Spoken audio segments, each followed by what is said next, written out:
I think we're going to go ahead and get started. Thank you all for coming today to our WARF Essential Topics series, part 2. The point of the WARF Essential Topics is really to shine a spotlight on issues that relate to technology transfer, particularly on campus, and intellectual property and licensing factors. So we're pleased to see a nice turnout today for part 2 of our session on commercializing campus-produced software. Hopefully a number of you were able to come to the first session, so you'll be able to be caught up with where we're going to cover today. So the whole point of this 2-part series is to sort of talk about some things that we've been talking about on the sidelines with individual researchers and try to bring that out to a broader audience. So over the course of several years, we have been dealing with researchers who are developing software as a part of their function on campus. And they're coming from a broad range of departments. So often the software that we're talking to researchers about is software that they've developed as a sideline to make their focused research easier. So they're developing tools that help them with the research they're doing, but developing the tool itself is not the primary focus of the research. And then after that is created, and in talking with their collaborators or colleagues at other institutions or even at companies, they recognize that there might actually be value and other people would want to get hold of that software. So they come to us and they say, you know, is there something we can do to commercialize this software or to more broadly distribute it? There's a big market here with other researchers, for example. Other times we are talking with individuals who, in the course of their daily activities in their personal lives, have recognized a need for a software tool, and they either work with another person on campus or they themselves will go out and develop a tool. Often this comes in the form of apps, and often the end user focus for these kinds of software packages would be for consumer products. But we also see apps being developed for situations like supporting clinical support. So a clinician says, boy, it would be much easier for our patients to track what they're doing and for us to monitor that if there was an app created. So we see software along those lines as well. And of course, there's the more traditional software that you see where it really is the primary focus of the research. So this is more typical of some of the things we see coming out of the computer science department, but also other researchers on campus are now starting to get funding where the funding itself calls for a final solution, which is a software-like product, although it's not really a product because it's really a research result. As a result of all these interactions we've had, and we've talked with lots of people over the course of the last 10 years, we certainly recognize that there is a lot of useful and potentially valuable software being developed on this campus. And one of the things that we have struggled with in any given case is that there are a lot of different factors that really have to be assessed in order to figure out if it's possible and valuable enough to actually commercialize it through licensing of the software that's been created. So that's what we're going to discuss today, and I'm just going to go through a quick rundown of the topics we're going to talk about, and then I'll introduce the next speaker. So I'm going to give a really brief overview on the type of IP protections that are available. I promise to be brief, and the reason that I'm going to do that, we covered that in great detail at our first session in this series on patents and copyright. Bridget Daly from the UW Legal is going to talk about authorship, ownership, and UW policy. And Leah Hammond from WARF is going to talk about open source, the use of open source, and the desire to release software under open source. And then finally, I'll provide some thoughts on sort of tying that all together, and we'll have time for Q&A. So a quick refresher, the two primary means of intellectual property for protecting software tend to be copyright and patents. And there's a big difference between the two, and there are pros and cons to each. So copyrights protect the lines of code that you've written. They don't protect the function that the code performs, and they don't really protect the order in which you perform the function. Whereas a patent really protects the method. So if you were going to write a patent for a piece of software, you would be claiming the new method, and you would sort of itemize the steps in that method. And so depending on what your commercialization goals are, you might want to consider which of these is more appropriate, and in fact, which is available to you. So you may not be able to patent protect your software, but you could potentially protect it with copyright, and in some cases you can actually obtain protection of both. The big question comes into what is the end value and what are the goals, And then there also are cost considerations. Copyright protection is a very simple process. You write the code, the copyright is inherent. You don't have to register the code. It's recommended that you do so if you plan to commercialize. Registration is a very simple process. You fill out an application form and you submit it to the Copyright Office, and it has a very nominal fee. It's under $100. Patenting, on the other hand, is a much more sophisticated and complex process. It's typically recommended that you use a patent attorney or agent to prepare your patent application and make that argument with the patent examination process so that you're actually able to get claims that are valuable and protect the sort of the breadth of the invention that you've created. And it's much more expensive and it takes a lot longer amount of time. So again, there are trade-offs and there are reasons why you might want to consider one or the other or both, depending on what is the end game and where you plan to license the code. So with that, I'm going to hand it off to Bridget, who's going to talk about authorship, ownership, and policy, and then we'll hear from Leah, and then we'll wrap up.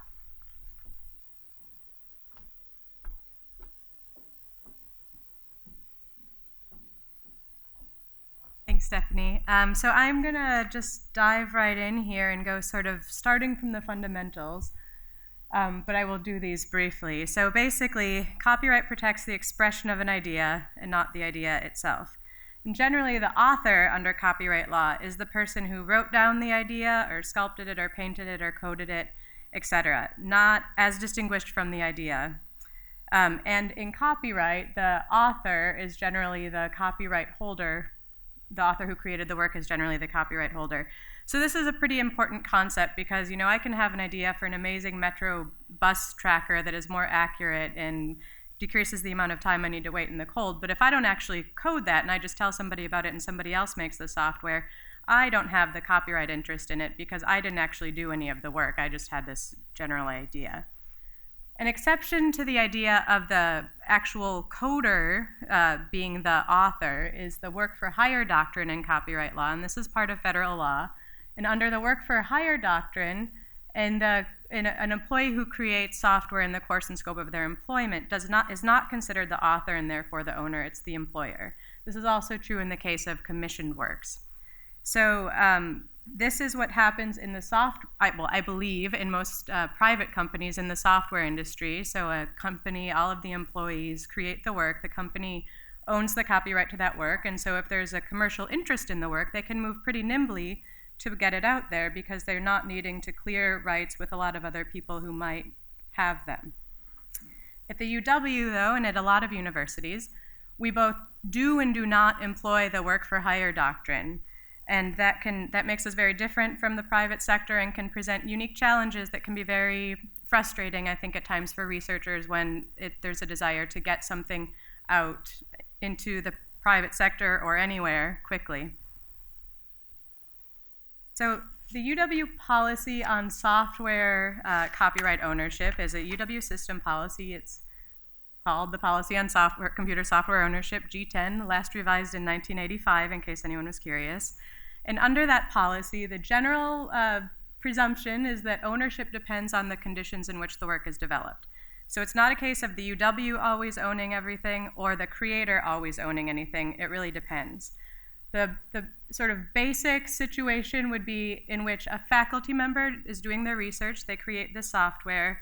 There's not some of these other conditions that we'll discuss in a second. And it's sort of their research, and they, under the policy, would own the copyright to the software that they create. This is in the absence of a sponsored grant or another situation that could arise, I suppose. The rationale for that is really an academic freedom argument. So you can see where this would play out. I think it's easier to understand it in sort of an article context. If somebody was publishing an article about an unpopular idea, under this, they have the rights to disseminate it. If they didn't own the copyright to that, the university would control whether or not that's disseminated. So you could see how that could create issues of control and allowing people to do their research unfettered. So that is the first situation. The second would be when the second scenario is software that's created under the terms of a sponsored grant or a contract. The policy is that the copyright ownership should be defined before the project begins. So it's not much help after the fact. So in that situation, that acknowledges that under a grant or a contract, the author or the copyright owner can be different than the investigator or the creator, and there can be restrictions placed on the use of the copyrightable material. So a good example of this would be, I think, in a federal grant where the federal government reserves a right to use any copyrightable material for any federal government purposes. There will be downstream implications of that when somebody goes to license that, because that needs to be accounted for in any downstream use. This third scenario is where we have the most confusion, and I think where things can be the most frustrating, and this touches on one of the examples that Stephanie mentioned earlier, where you have somebody developing research, sort of a software, sort of a side project in a lab over the course of a number of years. And I have the example, I do have an example that I want to use that I've made up, but it is kind of a quintessential problem, and it is based on there are some real, it is based on some actual scenario. So say that a PI conducts research in sustainable irrigation systems and develops software to show how best to optimize distribution of stormwater over large distances. I don't really know if this is a thing that people do, but that's my example. And this is just sort of a labor of love, kind of a side project over a number of many years. There's people who come in and out of the lab, lots of contributors, and then after a number of years, they realize, many heads better than one. This has actually turned into a wonderful project, and lo and behold, there's a drought in Southern California, and a company is interested in licensing this and selling it. Well, as you can see, I guess I did not mention, I'm sorry, that students also are generally considered to be the owners of their own intellectual property, which is very relevant here. So as you can see, if you have multiple creators, in order for for that software to be licensed, the company that's licensing it is going to want to know that they have all of the rights that they need. So all of those rights need to be bundled together. But if it's not sort of managed beforehand and thought about beforehand, at the time that there's this desire to move it quickly out to address this urgent need and benefit society and everything, there's going to be frustration because it's going to be very challenging to find all of the rights holders. No company is really going to license it without knowing that the rights holders have all acquiesced to this, and the person who's the licensor is going to have to warrant that they have all the rights to transfer. And so if it's not known whether or not there's sort of people out there who also have rights that might come back and file some infringement suit later, that's a pretty big concern, and that can really significant delay and potentially halt projects because the rights just can't be cleared. So that is, I think, a source of significant frustration. And it's the policy has benefits and drawbacks, and that's one of the challenges with it. So the way to deal with this under the policy, because again, it's not going to, the rights holding won't change just because we want it to, is really to define it before the project begins. So that, and that's the way that we need to think about rights bundling generally when people come into a lab, when you have a project, to really think about the downstream use that you might want to make of it, and think about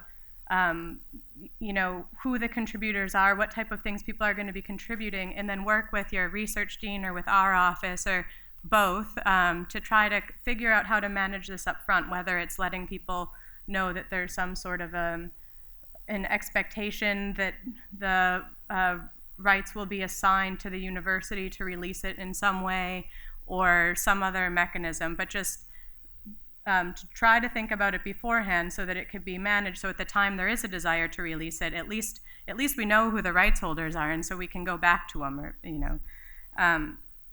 there's the one way not to go about bundling rights would be sort of the well-intended but perhaps but I guess treacherous approach of having everybody in the lab assign their rights to the PI.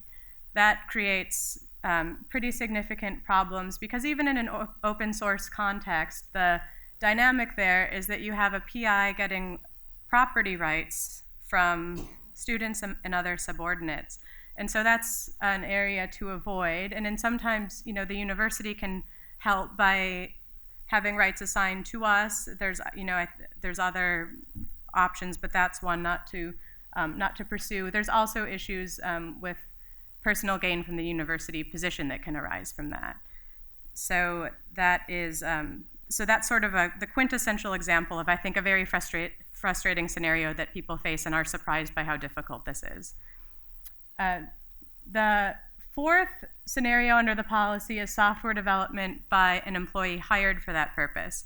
So in sort of the kind of basic example of this, you would have, say, a do-it employee or a local unit IT employee who is writing software. A few years ago, our conflict of interest regulations were all modified, and there was new software written because the form had to be up, the electronic form was updated, there were database linkages that needed to occur. That was all done by IT staff in the Office of the Vice Chancellor for Research and Graduate Education, and there's really no doubt that the university owns that or owns my PowerPoint, although that's not software.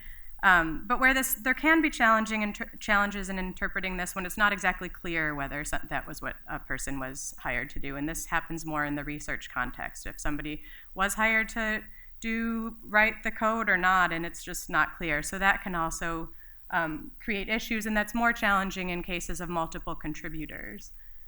And another scenario, since we're talking about rights bundling, to keep in mind would be when it's not in the policy, but when software is developed under an academic support services agreement or something where there's a grant and there's a contract that goes out to somebody to develop software, the rights in that would generally be held by the university. That's the sort of standard terms. And so it needs to be kept in mind when there's a desire to do something with that software that the university does hold the copyright to that, and that just needs to be known and worked through. Another point to factor into authorship considerations is whether software is or has any derivative works included in it.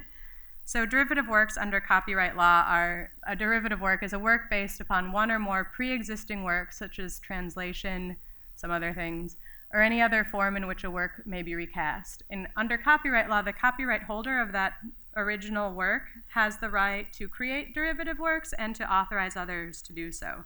So if somebody creates a derivative work without a license to do that, that's infringing. So, if one is incorporating work that's created by others or translating code from another language or building off an earlier work, you need to consider the ownership claims of the original author. And this of course, also fits into our UW policy framework, because if you're building on software of a faculty member who maybe retired or went to a university, and it was originally developed by them, and the work is just sort of continually built on that, that person probably has a claim, a copyright claim to the new work as well.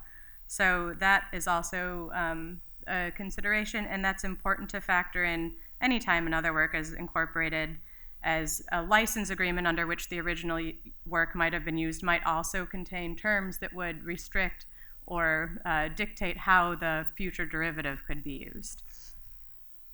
And that, I think, is particularly notable in the open source context, which I think Leah will be. Another concept that I just wanted to touch on is the concept of joint authorship.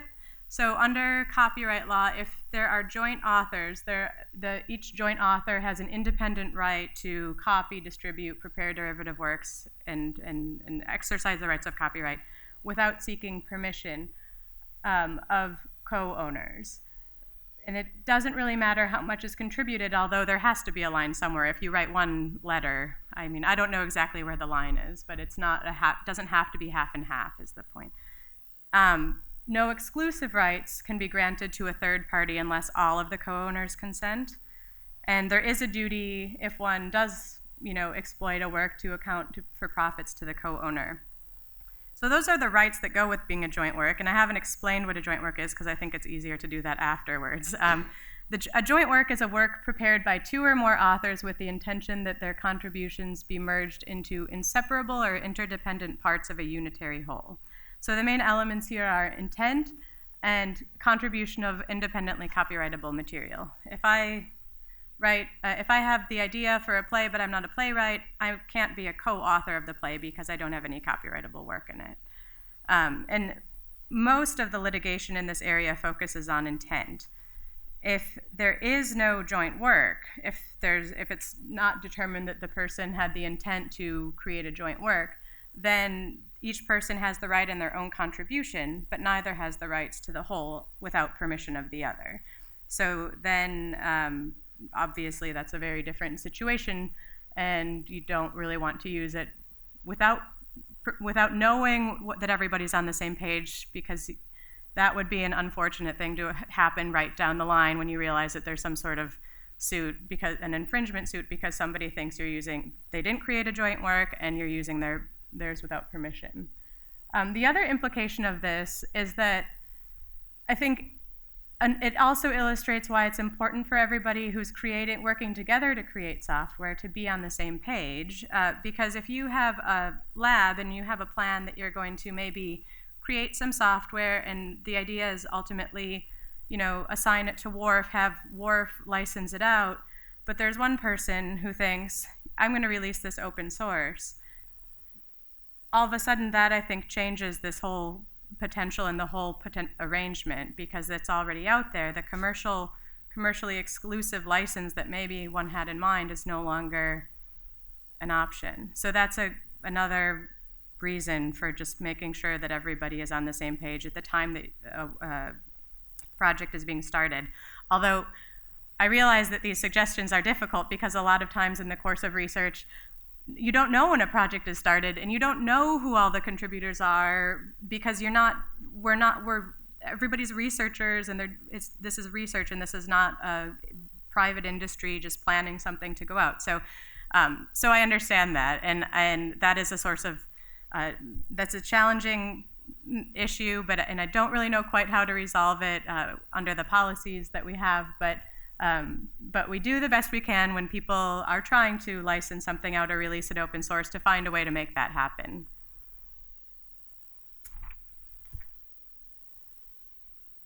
There are other considerations to keep in mind too if there's a desire to license something. And Stephanie touched on one of these before. One would be if there's any regulatory approval, if this is a clinical or a medical device. That will require significant amounts of time, and that will need to be done before it's released. And whether there are any other IP rights. So if this is something that is created in the course of sponsored research, UW-Madison's intellectual property policies and procedures require that it be disclosed to WARF. They can evaluate it for any patent claims, and there would be an equity review conducted by the graduate school to see whether or not there were any other agreements, any other IP rights that were impacted by the agreement or such. So the main point, and I'm sorry, I've sort of run through this, but the main point is to consult with the research dean's office or our office. We're very happy to help. We work a lot with Steve Harsey and SMPH. So those of you who are SMPH investigators, Steve's over there. We work with him a lot. And we work a lot with the research dean's office and the other schools and colleges to try to make this work for people.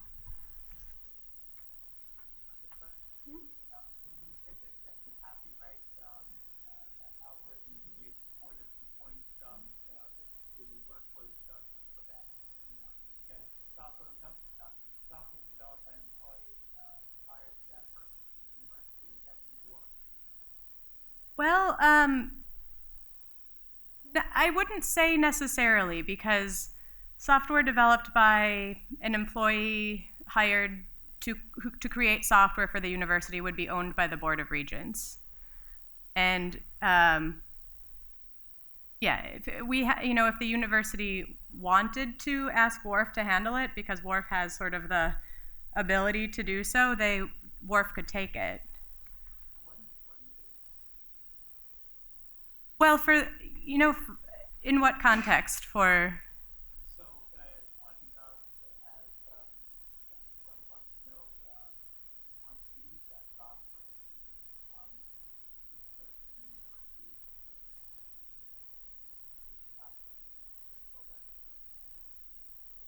it's pretty locally controlled. I guess it would be easier with it'd be easier with some more specifics.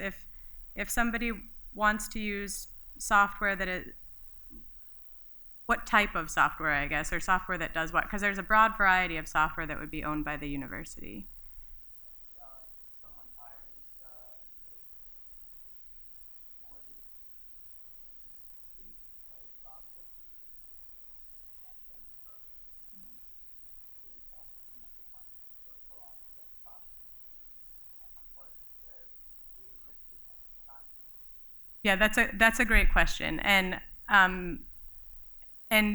to be honest, I don't have a wonderfully satisfactory answer because I think that those sorts of things are still being worked out. If you want to commercialize it, I would say if a faculty member does want to commercialize it, I would say talk to your research dean's office, and then that will trigger a larger conversation to try to figure out how to deal with that situation. Pass it on to Leah.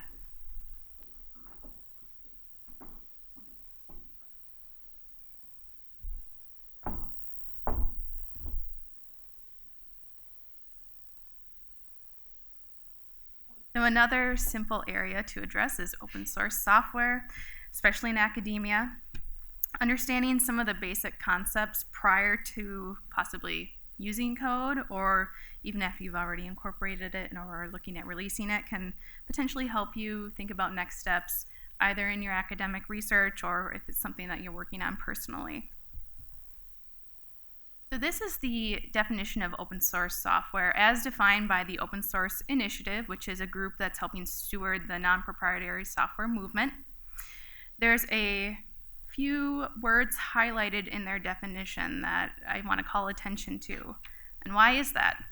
Well, the whole concept of open source you hear about is freedom and being able to freely use things, change things, share it, distribute it. However, that is only under the extent allowed by the license that you've obtained the code under. So this is a little bit contradictory, and I just want to highlight this because there are some misconceptions about open source. So what is open source then? It's really a framework or a method that's going to allow users to get access to that source code. They can then run that code, make changes, and then redistribute that. It does fall under licenses. It's dictated by licenses. A lot of people say, oh, open source is the non-proprietary movement. So proprietary software is released under licenses. So is open source. So there are parallels. It really is just what are you allowed to do with the code. And the biggest difference is that you have access to the source code. Another key thing to note is that copyright does apply in open source works. Bridget touched on a couple aspects of copyright law. So there is nothing that you're giving up ownership to necessarily when you are using or releasing open source works. There is still a basis in copyright law here.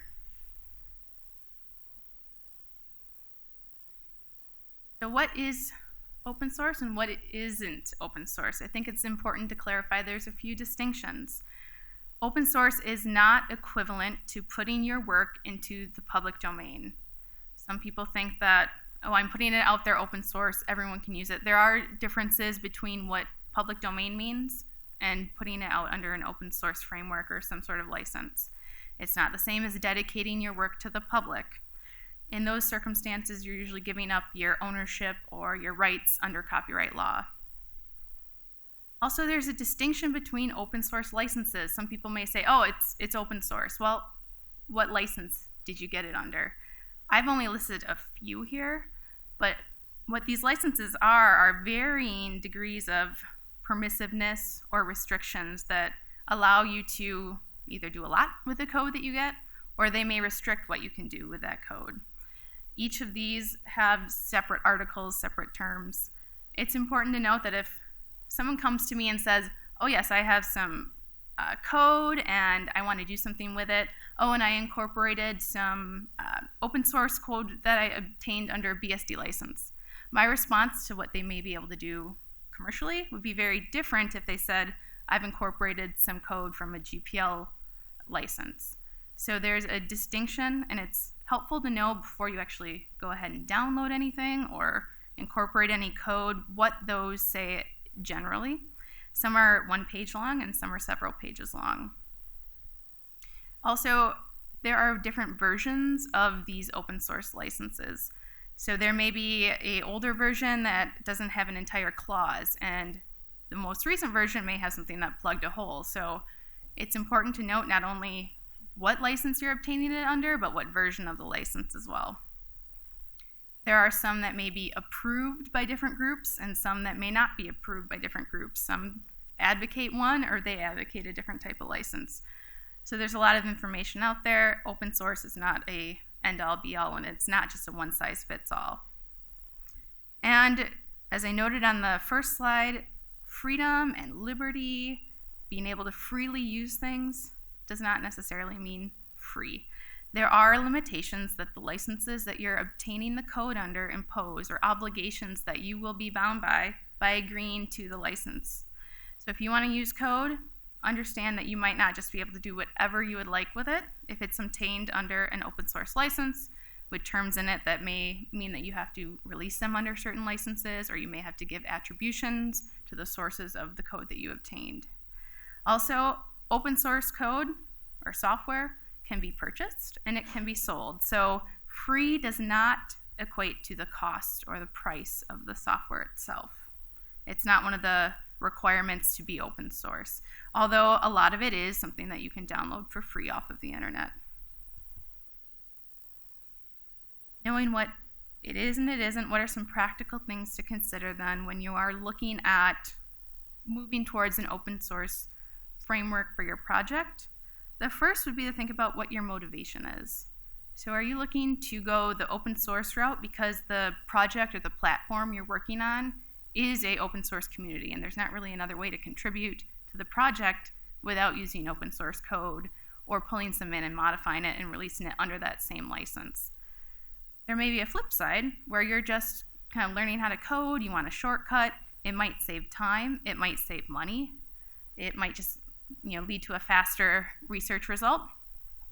So that would be a good time to consider, is there really an alternative to downloading that open source widget? That may mean trying to take a little bit more time to write the code from scratch, get yourself up to speed. Possibly there's routes where you can hire someone through the university or more locally to try to write some of that software for a project. But it's helpful to walk through the different options before jumping in. And there's a good example that may help illustrate why. So there was a research group working on a software project to help support the main research focus that they had as their team. There was commercial interest expressed in the software itself. The company wanted to license that software. However, open source code had been incorporated. The company did not want any of that open source code transferred along with the license agreement. So, while it saved the researchers some time on the front end, what they had to do before we were able to transfer it, they had to go through and basically clean up the code, rewrite some of it, save some time on the front end, cost some time on the back end. So there may be that trade-off, especially if you are thinking in the future you may want to try to commercialize or have the code be licensed out. So once you have thought or confirmed that, yep, open source is the way that you do want to go, it'll be important then to consider your motivation and your goals, and then make sure that whatever open source license you are choosing aligns with those goals. Another important consideration, and some things that Bridget touched on as well, is to make sure that there aren't also any different conflicts within what you're trying to do and then what the license would say or require of the end user to do or for you to do. You have some funding that stipulates that the work that you produce should be dedicated to the public at the end of the project. Well, then you would certainly want to be very careful with what kind of code you're pulling in. If you are looking at having some sort of proprietary business model, or you would like to work on licensing or have a patent along with that, pay careful attention to the terms, because some of them are not very compatible or friendly if you're trying to do some sort of proprietary licensing model or a business strategy that involves the software itself. Bridget touched on this, but if there's other authors who are involved in the project, make sure everyone's on the same page when you are looking at pulling in code. If you've got some authors working away, writing everything from scratch, You've got another author pulling in some very permissive open source code, but then you've got someone who's pulling in what we may call viral or copyleft code. Those are all seemingly contradictory if they all think that the end product is going to have very different uses or have very different strings attached with it. So it's helpful to have everyone on the same page, have that same end goal if possible. We're at a research university. Sometimes there is access to software that most in the community may not be able to buy or purchase. There may also be projects or PIs that you've collaborated with, so you have access to certain pieces of their software. Be very careful how you're integrating that, especially when there is open source being used and pulled in. Again, some are more viral in nature, these agreements, so though you may not mean to mix some of the code, once it's fully integrated, it might be hard to parse out, and you might have locked in a certain license for any future release of the code. And that gets to the last point. Just know what you're going to have to do in the future, particularly with some of the GPL types of licenses, copyleft licenses. So, going to release your code. Perhaps you've worked out how you want to incorporate it. You want to write it from scratch. Once you go and release your code, it's again helpful to keep in mind what your goals are. This can help drive not only the license that you pick, but what one you might want to focus in on or what group of licenses. It may also help you decide that maybe the open source model isn't where you want to go.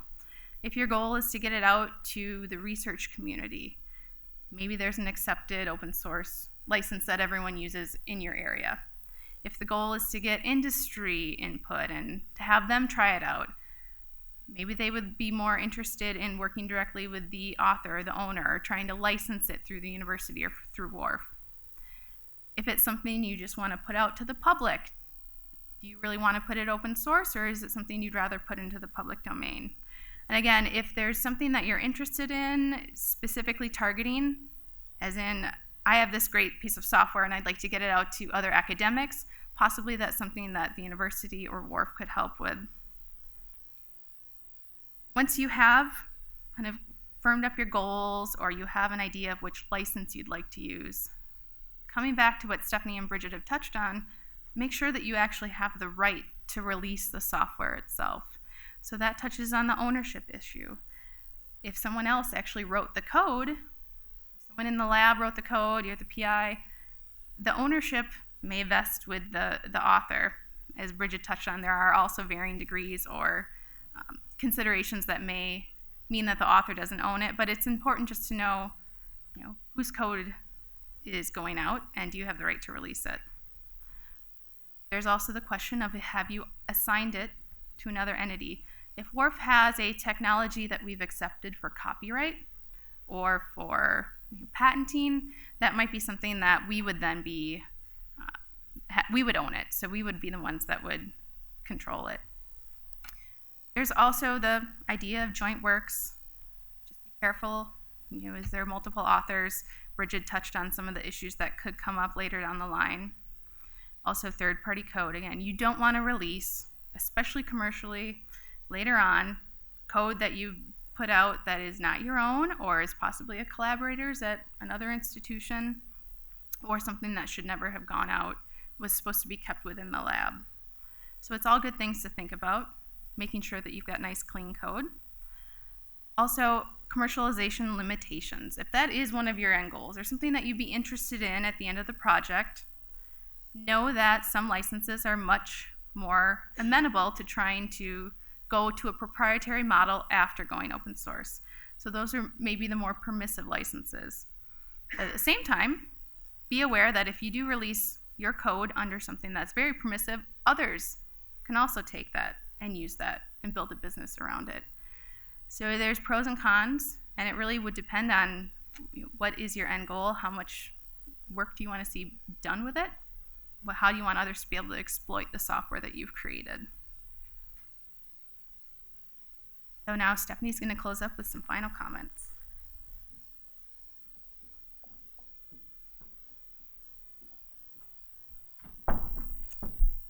All right. So I just have a couple of more considerations that I wanted to walk through briefly. And so let's say you've gotten to the point where you have come to WARF and you said, oh, we're really excited about WARF licensing this code.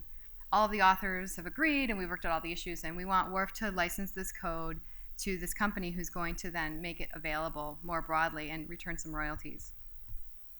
Then there are other considerations that actually have to be addressed. Improvements to the code. So under copyright law, the copyright holder is the one who has permission to allow others to make improvements and has the right to make improvements. So generally speaking at WARF, we would permit people on campus or other researchers to make improvements to our code, but the copyright licensee might also want permission to make improvements to the code. Then the question becomes, who has rights to those improvements? If the improvements happen on campus, the copyright licensee may want rights to those improvements.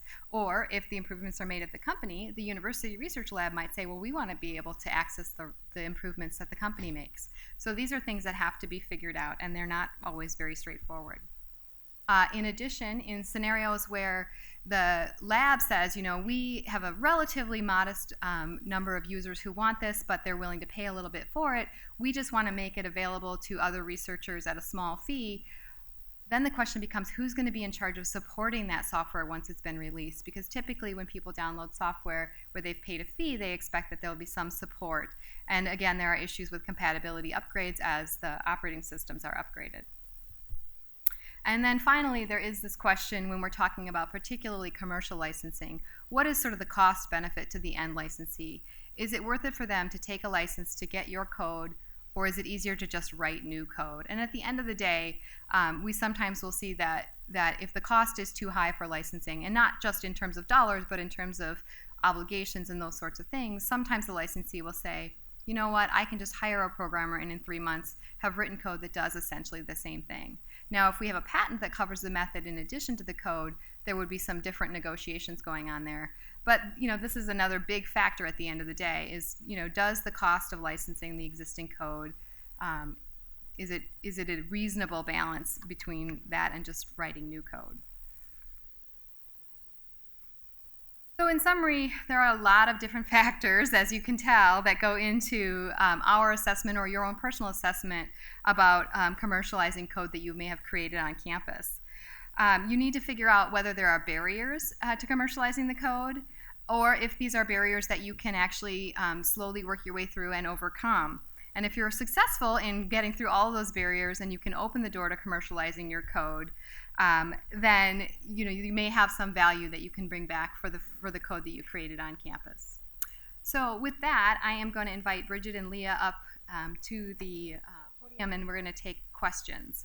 I think we have a fair amount of time left for questions. So I think we have microphones that we're going to walk around. If you guys could wait until the mics get to you, that would be helpful as well.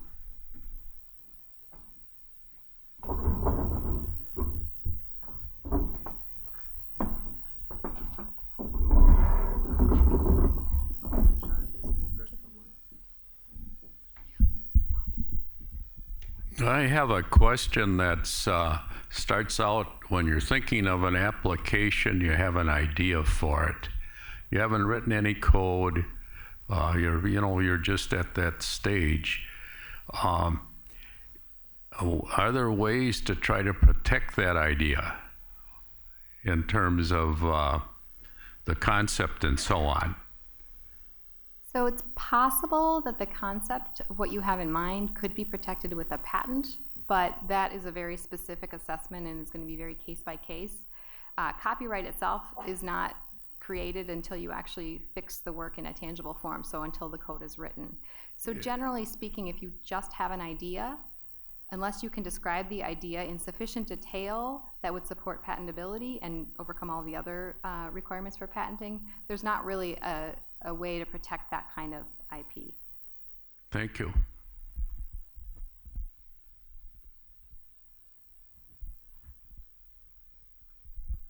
Hi, my question is for Bridget.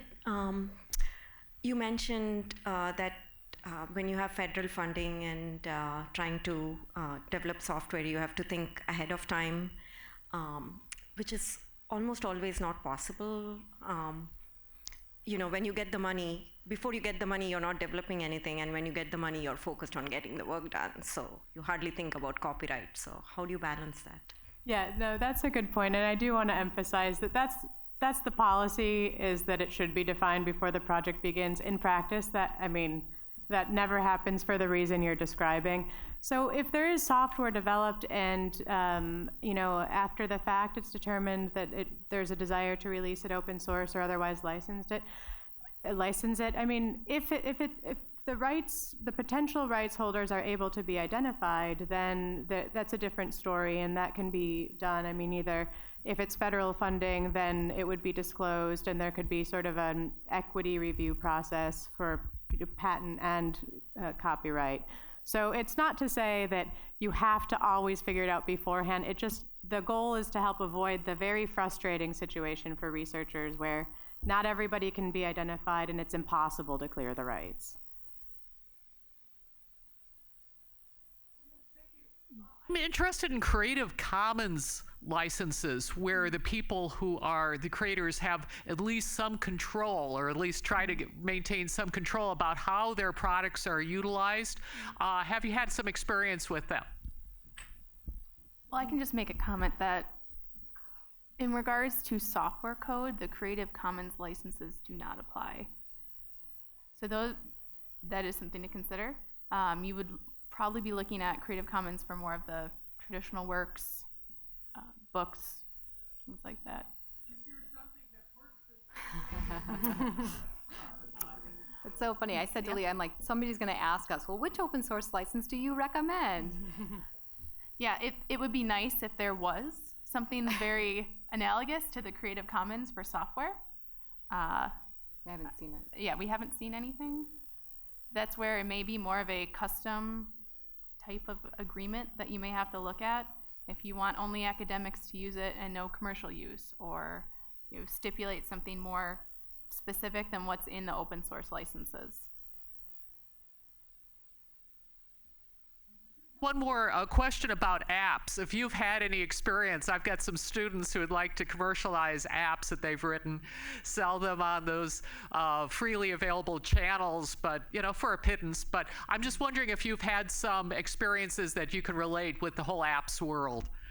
So the most I can say is that we have looked at a few apps. Generally speaking, when we look at apps where students have created these, there's not a whole lot of value that WARF can add to the process. If they just want to put it up on the App Store themselves, it's likely going to be, again, if all of these other issues about authorship and university policy are not hurdles, then a lot of times we find that we're not adding a lot of value if the goal is just to put it up on the App Store for a pittance.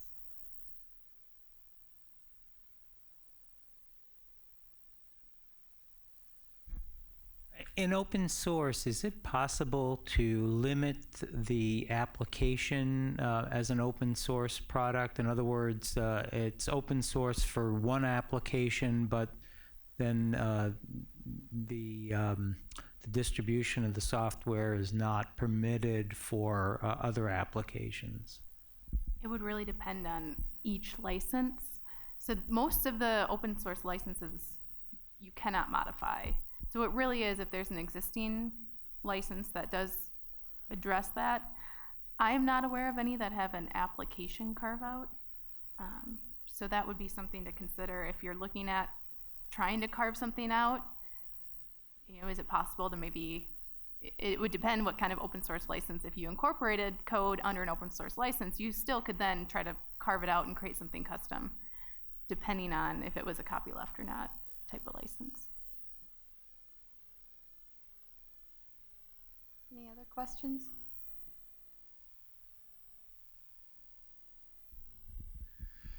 If you have established a software that you've patented, for example, and then later on you've added to it and added a lot more functionality with the help of a couple of other people, like graduate students, how is it that the rights for what you decide to do with that are arranged? Does automatically everybody now have a right to make a decision on the new product, which is based on a substantial patent that's already been issued?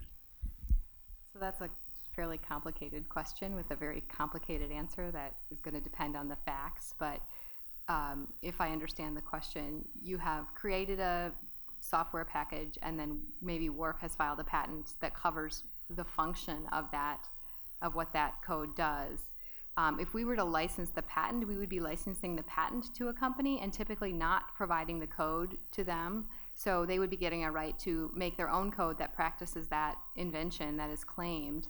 And of course, in all of our licenses, we reserve the right for researchers, for research purposes, to use the patented technology. So the researchers on campus that built on that original code, assuming that they had permissions from the authors to do that, would fall under our exception, which is permitted. The question about the enhanced code, my understanding from what your scenario would be that the enhanced code still carries out the original function plus extra things. So the final version of the code could not be practiced commercially by anyone who didn't have a license to the patent. And on the flip side, the company who had licensed the patent doesn't necessarily have any rights to the new version of the code. Thank you.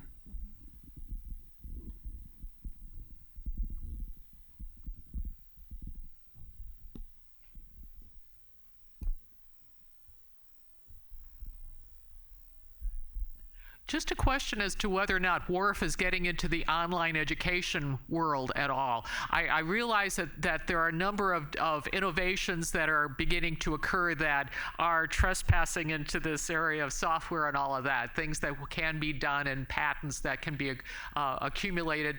I mean, there are things, for example, that trace people's eyes as they look at a screen to try to catch cheaters when they take tests and all that. And I'm just wondering, are there some I was hearing about some special regulations for the online education world in terms of copyrights, and I'm just wondering if that is also, a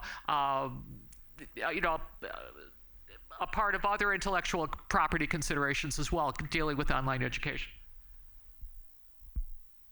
So generally, I would say, a lot of the online education things that we've seen in the past have been content-based, and so typically we're not getting involved in sort of the content that goes into these online education courses. With regard to your example of sort of tracking of eyes, that is the kind of thing that potentially has some patented technology behind it. Those are the kinds of things where we would potentially get involved, although I can't say that we've seen anything like that for certain.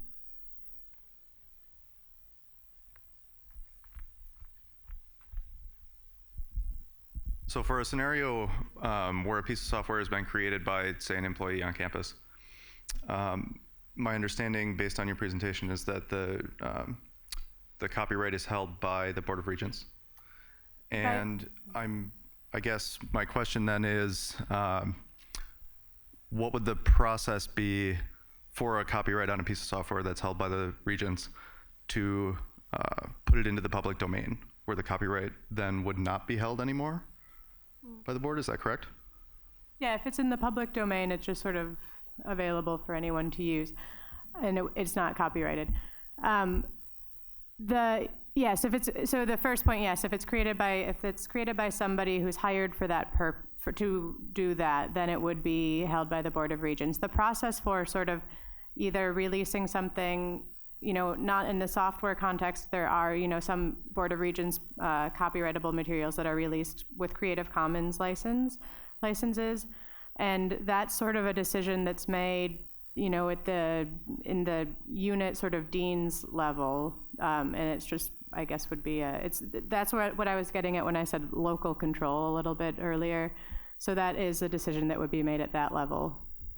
But I don't know that there's a definite process in place, but I would say if there's a desire to do that, feel free to contact our office and we can try to get the right people involved. Okay, thanks.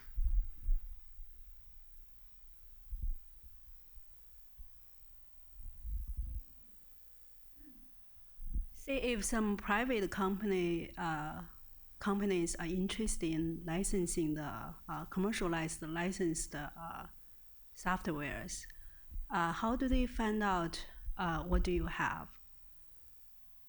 And what are the functionalities of those softwares? At the university, I don't know. I mean, probably just knowing a researcher and knowing what has been developed. But we don't have a catalog or anything. Yeah, so if it's a technology that WARF has taken on and we have patent protection or potentially copyright that's available, we certainly have a basic website where you can go and look at technology that's available. Generally speaking, we have found, particularly in the cases of copyright, the reason that it even comes to us in the first place is because some company has expressed interest in actually getting a license, rather than the other way around. And I would say, in general, with most of the technologies we deal with, the best leads for licensing are coming from somebody seeing the academic work and then saying, boy, that's something we would be interested in potentially licensing. Great. Well, I really appreciate you all coming today. Thank you for your thoughtful questions. And we are going to have a reception, and we're going to be around if you guys have further questions you want to follow up with us one-on-one. Thanks very much.